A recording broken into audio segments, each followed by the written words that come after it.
পৃষ্ঠা 11 কন্টিনিউড। প্রশ্ন 4, সুফিবাদ ও ভক্তিবাদের মধ্যে পার্থক্য লেখো। মান 3। পার্থক্যের বিষয়। 1. উৎপত্তি। সুফিবাদ ইসলামের আধ্যাত্মিক দিকগুলোকে ভিত্তি করে 8ম শতক নাগাদ মূলত মধ্যপ্রাচ্যে উদ্ভূত হয়। ভক্তিবাদ ভারতীয় উপমহাদেশে মূলত হিন্দু ধর্মে 7ম শতক নাগাদ উদ্ভূত হয়। 2. আধ্যাত্মিক চর্চার পন্থা।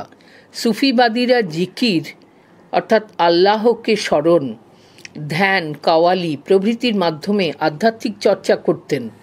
ভক্তিবাদীরা ভজন, কীর্তন, ঈশ্বরের নামগান প্রভৃতির মাধ্যমে ঈশ্বরের প্রতি ভক্তি ও ভালোবাসা প্রকাশ করতেন। 3. আদর্শ। সুফি মতবাদে আত্মার পবিত্রতার মাধ্যমে ঈশ্বরের সান্নিধ্য লাভের কথা বলা হয়। সুফিবাদী আদর্শের মধ্যে ইসলামের আধ্যাত্মিক চর্চার ধারণা মেলে। সুফিবাদীদের ধারণায় ঈশ্বরের সৃষ্ট পৃথিবীতে সকল মানুষই সমান। তাঁরা কোরআনের মর্মবাণীকে উপলব্ধি করার উপর জোর দেওয়া ছাড়াও বলেন, শুধুমাত্র বাহ্যিক ইসলামীয় আচার পালন করলেই আল্লাহর কৃপা পাওয়া যায় না। এর জন্য নিজের মানসিকতা ও জীবনধারাকে আধ্যাত্মিকভাবে বিশুদ্ধ ও পবিত্র করা প্রয়োজন। ভক্তিবাদের মূল কথা হলো আত্মার সঙ্গে পরমাত্মার মিলন সাধন, অর্থাৎ মানুষের সঙ্গে ঈশ্বরের মিলন। ভক্তিবাদী সাধকদের ধারণায় ঈশ্বর এক ও অভিন্ন। বিভিন্ন ধর্ম ও সম্প্রদায় একই ঈশ্বরের ভজনা করেন, কৃষ্ণ, রাম, রহিম, শিব, বিষ্ণু এইসব বিভিন্ন নামে। তাঁদের মতে ঈশ্বরের অবস্থান মন্দির, মসজিদ, গির্জায় নয়। ঈশ্বরের প্রকৃত অবস্থান হলো মানুষের হৃদয়ে। ভক্তির পথেই ঈশ্বরের সাধনা ও আরাধনার মধ্যে দিয়ে মুক্তি সম্ভব। আর এই পথ অতিক্রমের জন্য গুরুর দরকার। ভক্তিবাদীরা ভক্তি বলতে বুঝতেন কামনা, বাসনা শূন্য ঈশ্বর চিন্তাকে। ভক্তিবাদীরা রক্ষণশীলতা মুক্ত ধর্ম সমন্বয়বাদী আদর্শে বিশ্বাসী ছিলেন। প্রশ্ন 5, ভক্তিবাদের মূল আদর্শগুলি কি কি? HS মডেল কোয়েশ্চেন 2024 WBCHSC মান 3। উত্তর। ভূমিকা। মধ্যযুগের ভারতে হিন্দু ধর্মের একটি উল্লেখযোগ্য ধর্মীয় আন্দোলন হল ভক্তি আন্দোলন। এই আন্দোলন 15 শতকের পর থেকে উত্তর এবং পূর্ব ভারত জুড়ে ছড়িয়ে পড়েছিল। 15 এবং 17 শতকের মধ্যে এই আন্দোলন চরমে পৌঁছেছিল। ভক্তিবাদের মূল আদর্শ। 1. ধর্মীয় ক্রিয়াকলাপ বিরোধী। ভক্তিবাদী আদর্শে কোনো রকম যাগযজ্ঞ, শাস্ত্রীয় বিধি বা ধর্মীয় ক্রিয়াকলাপের স্থান ছিল না। ভক্তিবাদী ধর্মপ্রচারকগণ মনে করতেন মানুষের হৃদয়েই ঈশ্বরের অবস্থান। তাই ঈশ্বরকে মন্দির, মসজিদ বা ধর্মস্থানে নয়, বরং মানুষের হৃদয়ে খুঁজতে হবে।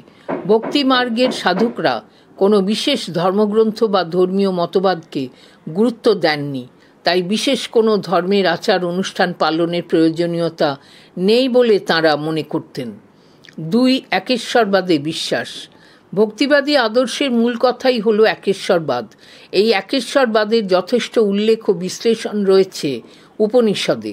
একেশ্বরবাদী ভক্তিবাদী সাধকদের ধারণায় রাম, রহিম, কৃষ্ণ, শিব বা আল্লাহ যে নামেই তাঁকে ডাকা হোক না কেন, ঈশ্বর এক ও অভিন্ন।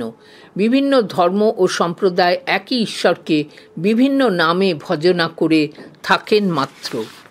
পৃষ্ঠা 12।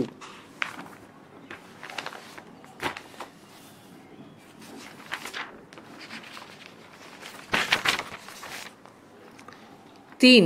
মূল ভিত্তি। ভক্তিবাদী আদর্শের মূল ভিত্তি ছিল ঈশ্বরের প্রতি ভক্তি। ভক্তিবাদী প্রচারকগণ ভক্তি বলতে কামনা, বাসনা শূন্য ঈশ্বর চিন্তা ও জীব প্রেমকে বুঝতেন। তাঁরা মনে করতেন ভক্তির আধার হলো মানব দেহ, যা সত্য ও ধর্মের পবিত্র মন্দির। ধর্মের ওপর নির্ভর করে তাই জীবন কাটানো উচিত।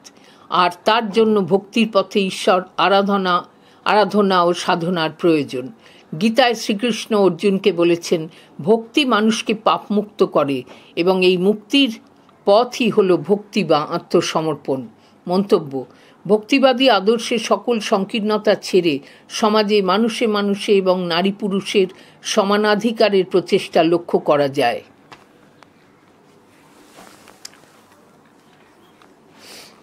প্রশ্ন 6। প্রবন্ধ লেখো। সুলতানি যুগে ভক্তি আন্দোলন। মান 8। উত্তর। ভূমিকা: খ্রিস্টীয় সপ্তম থেকে দ্বাদশ শতকের মধ্যে ভারতে ভক্তি আন্দোলনের সূচনা ঘটে। মধ্যযুগীয় ভারতবর্ষে কিছু মনীষী সামাজিক কুসংস্কার, অস্পৃশ্যতা, জাতিভেদ প্রথা ও ধর্মীয় গোঁড়ামির বিরুদ্ধে যে আন্দোলন গড়ে তোলেন তা ভক্তি আন্দোলন নামে পরিচিত। মানুষের ইহলৌকিক মুক্তিকল্পে গৃহীত পথ ও মতই হল ভক্তিবাদ। অধ্যাপিকা রমিলা থাপারের মতে, কোট, ঐতিহাসিক দিক থেকে কবির, নানক প্রমুখের ভক্তি আন্দোলন হিন্দু মুসলিম সংস্কৃতির মধ্যে সমন্বয় সাধন করেছিল, আনকোট। সুলতানি যুগে ভক্তি আন্দোলন। 1। উৎস: ভক্তিবাদের উৎস নিয়ে ইতিহাসবিদদের মধ্যে মতবিরোধ রয়েছে। এগুলি হল: 1। ইতিহাসবিদ গ্রিয়ারসনের মতে খ্রিস্ট ধর্ম থেকেই ভক্তিবাদের উদ্ভব ঘটেছে। 2। ইতিহাসবিদ ইউসুফ হোসেনের মতে ইসলাম ধর্মই হল ভক্তিবাদের মূল উৎস। 3। ম্যাক্স ওয়েবারের মতে ভক্তি ধর্মের ঈশ্বর প্রেম এবং আত্মনিবেদনের উদ্ভব ঘটেছে খ্রিস্ট ধর্মের ডিভোশন নীতি থেকে। 4। ডক্টর ভান্ডারকারের মতে ভক্তিবাদের মূল উৎস বেদ, উপনিষদ এবং গীতা। 2। মূল বক্তব্য: ভজ ধাতু থেকে ভক্তি শব্দের উৎপত্তি ঘটেছে। ভক্তি শব্দের অর্থ হল ভজন। ভক্তিবাদের মূল কথা হল আত্মার সঙ্গে পরমাত্মার মিলন, অর্থাৎ ভক্তের সঙ্গে ভগবানের অতীন্দ্রিয় মেলবন্ধন। ভক্তিবাদীদের মতে ঈশ্বর এক ও অভিন্ন। বিভিন্ন ধর্মে ঘুরিয়ে ফিরিয়ে সেই একই ঈশ্বরের কথা বলা হয়েছে। 3। বৈশিষ্ট্য: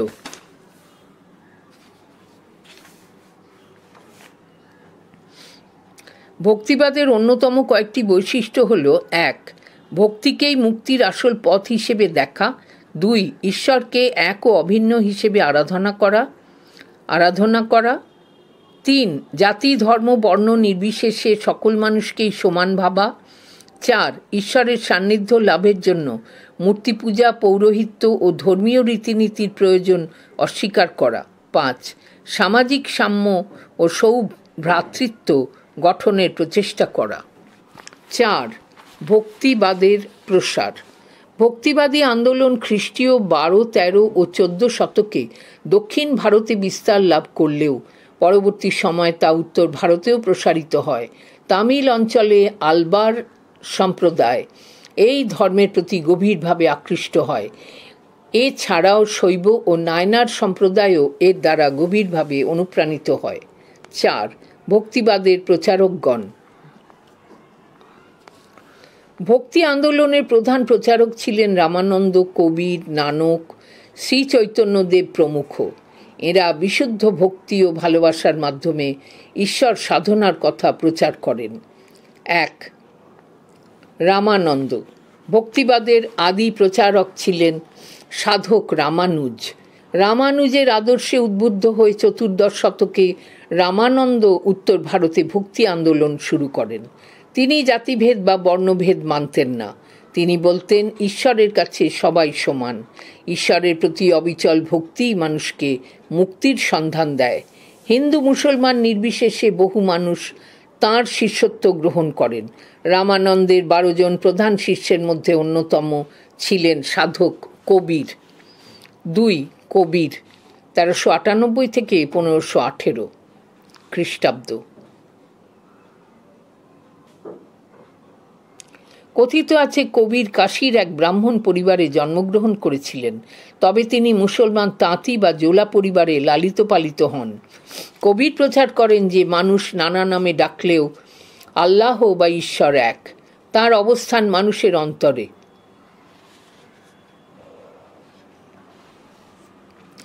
কবির বিশ্বাস করতেন ঈশ্বর সাধনার জন্য মূর্তি পূজা বা নামাজের প্রয়োজন নেই, সন্ন্যাস জীবনেরও দরকার নেই, গৃহে অবস্থান করেই তাঁকে পাওয়া সম্ভব। নিজের অন্তরের অন্তঃস্থলেই ঈশ্বরের আসন পাতা আছে। হিন্দু মুসলমান নির্বিশেষে বহু মানুষ তাঁর শিষ্যত্ব গ্রহণ করেন। ছোট ছোট কবিতা বা শ্লোক রচনা করে তিনি নিজের বক্তব্য সুন্দরভাবে প্রকাশ করেন। এগুলি কবিরের দোহা নামে খ্যাত। 3. নানক, 1469 থেকে 1538। ভক্তিবাদের আর এক প্রধান প্রবক্তা ছিলেন গুরু নানক। তিনি 1469 খ্রিস্টাব্দে লাহোরের কাছে তালওয়ান্দি নামক স্থানে জন্মগ্রহণ করেন। নানকের ধর্মের প্রধান 3টি সূত্র ছিল: এক ঈশ্বর, গুরু এবং নাম জপ। তার মতে ঈশ্বর অমর, সত্যদ্রষ্টা, নির্ভীক, শত্রুহীন, অজ ও স্বয়ংপ্রকাশ। তিনিও কবিরের মতোই জাতিভেদ বা অস্পৃশ্যতার বিরোধী ছিলেন। তিনি ধর্মীয় সহনশীলতার বাণী প্রচার করে হিন্দু মুসলমানের মিলনের চেষ্টা করেন। নানা ধর্মের লোক তাঁর শিষ্যত্ব গ্রহণ করেন। নানক প্রচারিত ধর্মমত পরে শিখ ধর্ম নামে পরিচিত হয়। তাঁর শিষ্যগণ শিখ নামে অভিহিত হন। 4. দাদু, 1544 থেকে 1603 খ্রিস্টাব্দ।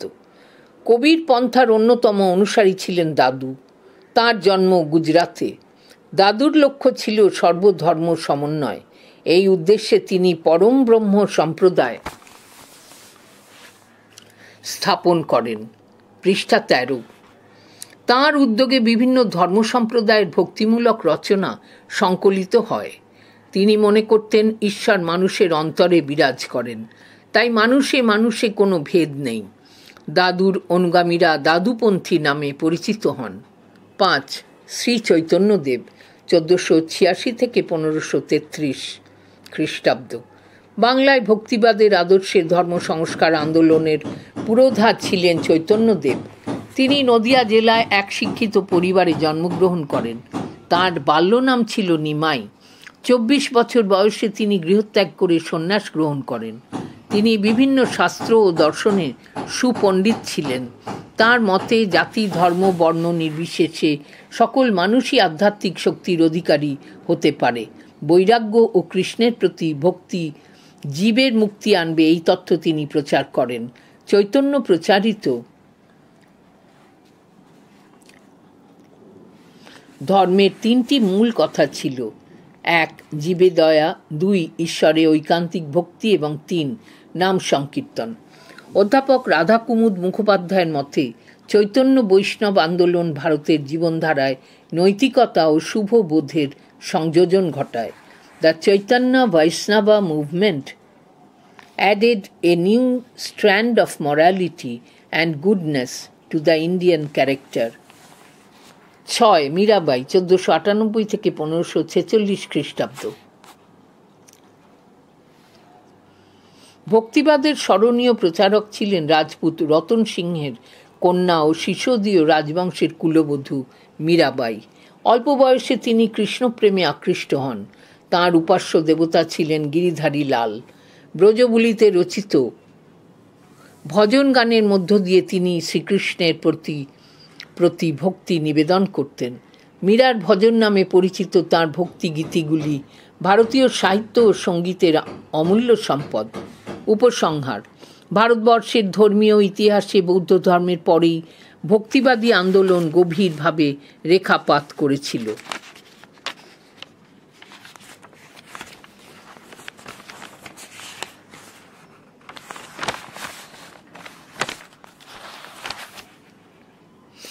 মধ্যযুগে অর্থাৎ 7ম থেকে 14দশ শতক আপামর ভারতবাসীর কাছে ভক্তিবাদী হয়ে উঠেছিল ইহলোক ও পরলোকের মুক্তির পথ। জি বোনগার্ড লেভিনের মতে কোট পরবর্তী পর্যায়ে ভক্তি আন্দোলনে হিন্দু ও মুসলমানদের মধ্যে পারস্পরিক সৌহার্দ্যের ভাব অনুভূত হয় আনকোট।